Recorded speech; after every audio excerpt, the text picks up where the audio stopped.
So as UNFPA, the UN Sexual and Reproductive Health Agency, we work with the government to procure most of the commodities for sexual and reproductive health and rights in the country. And so, for example, last year,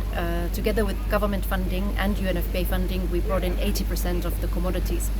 And due to the funding changes last year, the stop work order and the subsequent changes, we also stepped in as UNFPA to support ZAMSA to distribute those commodities within the country. So if you look at just the sexual and reproductive health and commodities, including male condoms, our distributions were about 75% of all the distributions and 10% of all the medicines last year. This was just a stopgap measure as government adjusted to the changes in the funding landscape, and we're happy that the government is now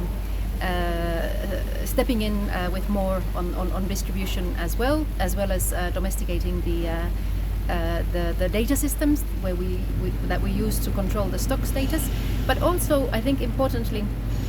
we are working together to make sure that condoms remain the backbone of our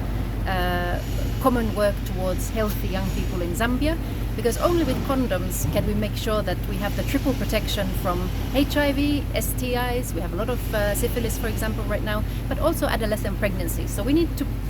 keep talking about the good old condom, and we're happy that yesterday NAC was confirming that the added condoms for the Nchwala ceremony have safely arrived in Eastern Province, and those are there for the province as a whole, not just for the ceremony. But we wanted to make sure that when we have visitors in Eastern, that the distributions have taken place before the ceremony, and that took place, and we're very happy, and we're also wishing everyone a wonderful Nchwala ceremony.